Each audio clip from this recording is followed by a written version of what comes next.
माथिल्लो गाउँको टोलबाट तल्लो गाउँमा बोलाएको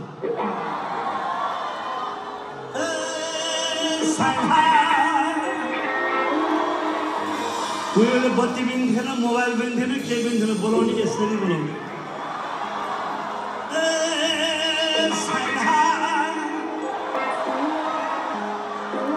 साइलाहरू हुनुहुन्छ हात उठाउनुहोस् न ओ कति धेरै साइला उहिले जेठा माइला साइला काइला राइला थाइला सानकाले ठुलो कान्छ भन्ने हुन्थ्यो हिजो आज जम्मा 2टा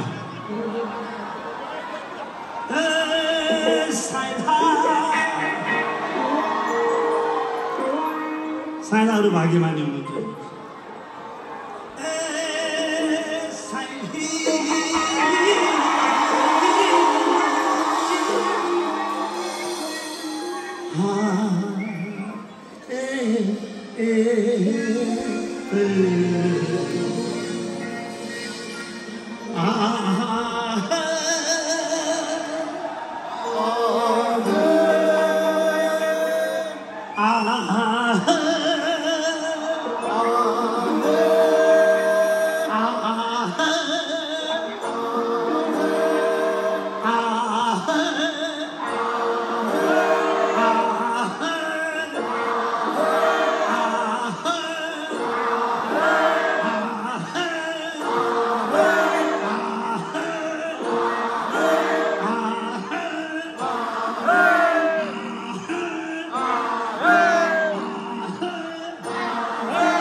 यो भाग्यको खोजमा, अवसरको खोजमा हिजो बाजेहरू आउनुभएको थियो, बाहरू, मामाहरू, काकाहरू आउनुभएको थियो। पुछाइहरू अहिले हामी आइपुगेका छौँ। कति खोलानाला तरेर, कति पहाडहरू, जङ्गलहरू तरेर, कति सागर, कति महासागर तरेर यो बेल्जियम आइपुगेका छौँ। यो ठाउँमा हाम्रा पुर्खाहरूले पनि यो भूमिलाई रक्षा गर्नका निम्ति रगत र पसिना बगाएको छ। पिपलको गेट साँची छ। ती हाम्रा पूर्वजहरूलाई सम्झँदै म फेरि यहाँहरूलाई अनुरोध गर्न मन लाग्यो। उहाँहरू बहादुर हुनुहुन्थ्यो, इमान्दार हुनुहुन्थ्यो, सोझो हुनुहुन्थ्यो र धेरैजना करले यो ठाउँमा आइपुग्नु भएको थियो। आज हामी पनि करले आइपुगेछौँ। धेरैजना करले, थोरैजना रहरले, धेरैजना धन कमाउनलाई, थोरैजना मन रमाउनलाई कहाँबाट यसरी आइपुग्नु भएको छ यो ठाउँमा, यो स्वर्ण भूमिमा। यहाँ आउने बेलामा इमान्दार भएर मेहनत गरेर बेसरी धन कमाउनु छ। अनि यहाँका मान्छेहरू, यहाँको प्रकृति, यहाँको वातावरण र यहाँका सबै भाषा संस्कृतिहरूलाई माया र सम्मान गरिदिनु छ। अनि मजाले धन कमाएर यहाँको चाहिँ यो छ नि युरोपको धेरै सुन्दर ठाउँहरू घुम्न जानुहोस्। अनि यहाँको मान्छेले बनाएका सिपका चिजहरू सिक्नुहोस्, कलाहरू। र यहाँ कमाएको धनले, यहाँ कमाएको सिपले एक दिन हिमालको काखलाई बनाउनु पर्छ। भन्छ नि नजरमा खाएको हराएर जान्छ रे, हेरेको नजरमा रहिबस्छ। त्यही भएर यसो भनिराख्दाखेरि कस्तो नेपालको याद आयो मलाई। आमाको याद आयो।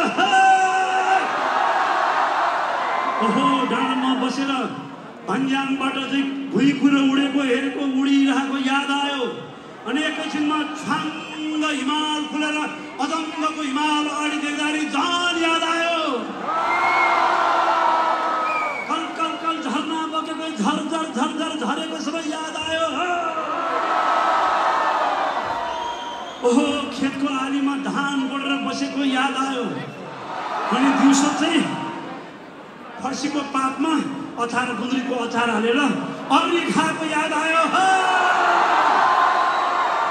साँच्चै के भन्नु, गाउँघरको याद आयो, आमाको याद आयो, हिमालको याद आयो। कस्तो हिमाल हेर्ने न्यासले सतायो।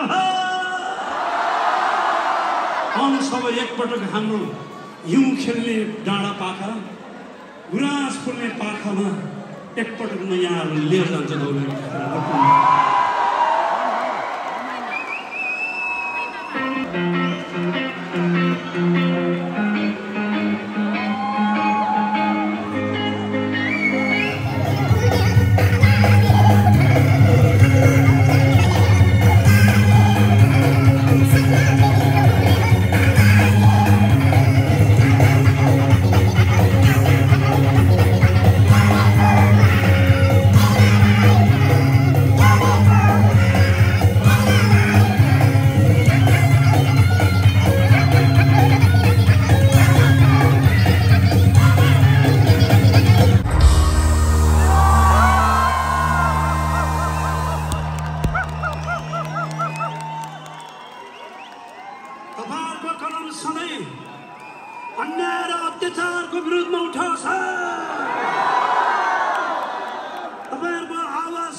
ड्रम्समा आज तपाईँहरूलाई मेरो साथीहरूको परिचय गराउँछु। अब सबैभन्दा पहिला ड्रम्समा हुनुहुन्छ मेरो साथी ध्रुव।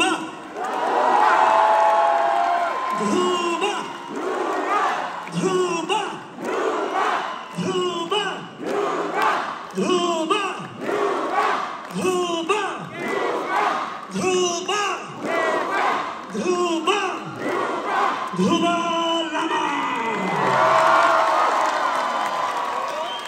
त्यस्तै हजुर मेरो साथी हुनुहुन्छ बेसमा सुबिन।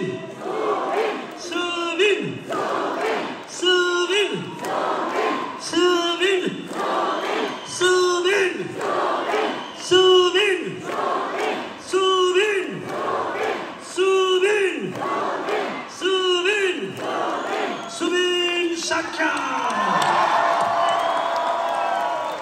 त्यस्तै आजको मादले हुनुहुन्छ शान्ति।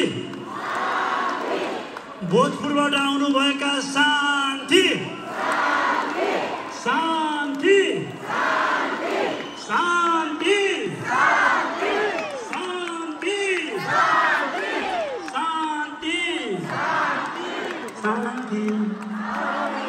शान्ति शान्ति शान्ति शान्ति पहिले पनि नरिसाउने भोजपुरबाट आउनुभएको मेरो साथी शान्ति रायमाझी। त्यस्तै आजको किबोर्डमा सिन्थेसाइजरमा हुनुहुन्छ मेरो साथी भाइ दिनेश। दिनेश दिनेश दिनेश दिनेश दिनेश दिनेश बजाङबाट आउनुभएको सेतीको किनारबाट सुदूरपश्चिमबाट आउनुभएको दिनेश दिनेश दिनेश दिनेश राज रेड्डी। त्यस्तै आजको बिचारमा हुनुहुन्छ मेरो भाइ साथी निरज। निरज निरज निरज निरज निरज निरज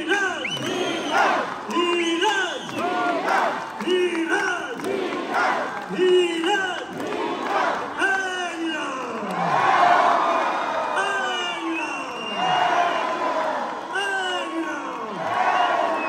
बटौलीबाट आउनुभएको निरज गुरुङ।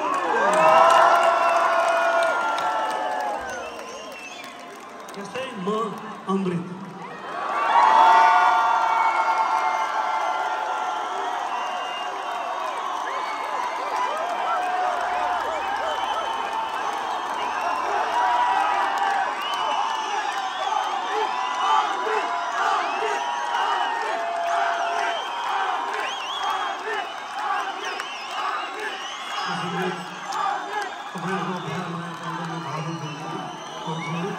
तपाईँहरूको मायाले गर्दाखेरि नै यति वर्षदेखि गीत गाउने ऊर्जा मिलेको छ, गीत गाउने सौभाग्य पाएको छ।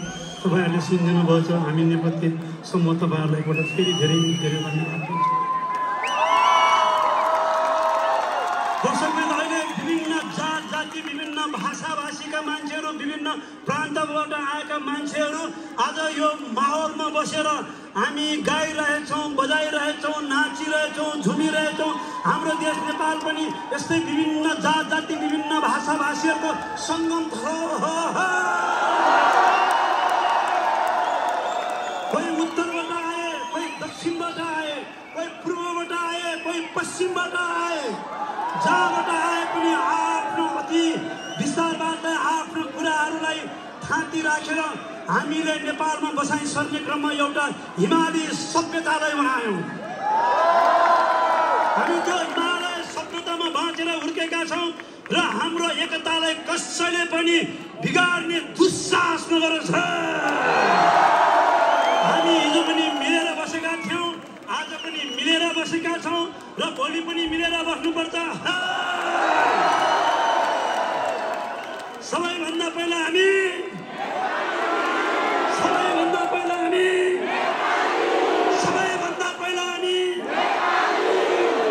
नेपाली। आउनु सबै एउटा नेपाली झ्याउरे गीत सुनौँ है।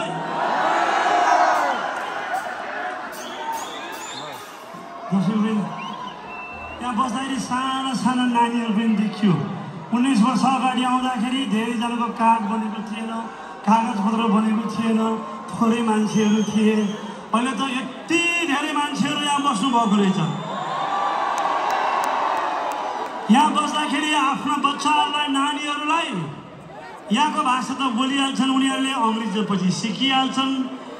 सकिन्छ भने आफ्नो मातृभाषा, आफ्नो घरमा बोलिने मातृभाषा, होइन भने सकिँदैन भने नेपाली भाषा बच्चाहरूलाई सिकाइदिनु होला। नेपाली भाषा रह्यो भने हामी नेपाली पनि रहनेछौँ।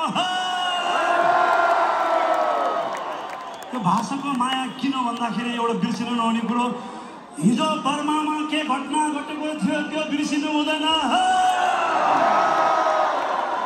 हिजो मेघालयमा के घटना घटेको थियो भुल्नु हुँदैन। हिजो 90 को दशकमा भुटानमा के भयो त्यो बिर्सिनु हुँदैन।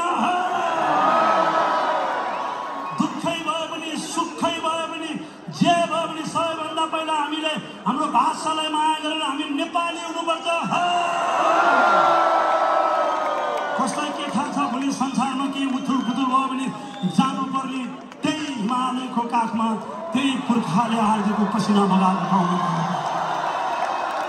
कसलाई के थाहा छ हामी त हिमालयमा जन्मिएका मान्छे हो। हाम्रो सन्ततिहरूको पालामा चाहिँ, हाम्रो बच्चाहरूको पालामा यहाँको मान्छे त्यहाँको काम गर्न जान्छन् कि कसलाई के थाहा छ। त्यसैले आफ्नो देश र आफ्नो भाषालाई माया गर्नु होला। आफ्नो बच्चाहरूलाई नेपाली भाषा सिकाइदिनु होला। आउनुसँग कुन चाहिँ गाना सुन्ने हो? कुन चाहिँ गाना सुन्ने हो? कुन चाहिँ गाना सुन्ने हो? कुन चाहिँ गाना सुन्ने हो? कुन चाहिँ? कुन चाहिँ? जोडले भन्नु पर्यो, सुन्नेला।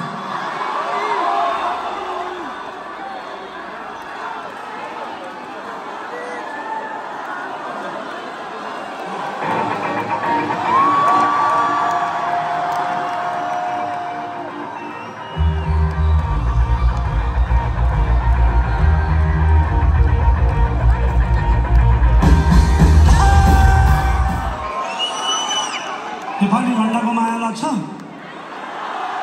यो रात र चन्द्र सूर्य झन्डाको माया लाग्छ? रात र चन्द्र सूर्य झन्डाको माया लाग्छ? यो रात र चन्द्र सूर्य झन्डाका निम्ति हाम्रा पुर्खाहरूले इतिहासमा धेरै बलिदानहरू दिएका छन्। हिजो हाम्रो पुर्खाहरू कहिले पनि हारेका थिएन, जहिले पनि जितेकै थिए। साम्राज्य दुई हारे पनि हामी हारेनौँ। हामी सानो थियौँ तर हामीमा एकता थियो।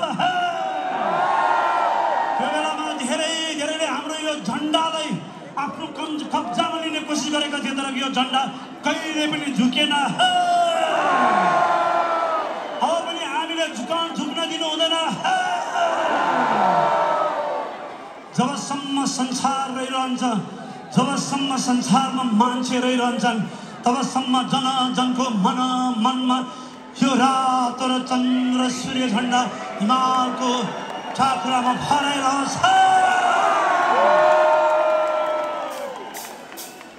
हाँसिराख्नुहोस्।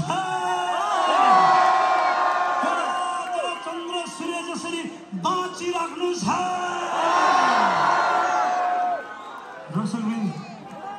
ओहो, भेटघाट पनि कसरी भयो?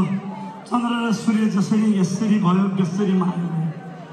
तपाईँहरूको मायालाई हृदयभरि राखेर, सम्झना मनैमा राखेर, आँखाभरि यो आजको क्षणलाई समेटेर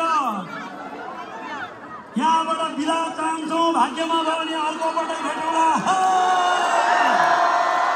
बिस्तारै आउनुभएको थियो, बिस्तारै नेपाल फर्किन पनि नभुल्नु होला।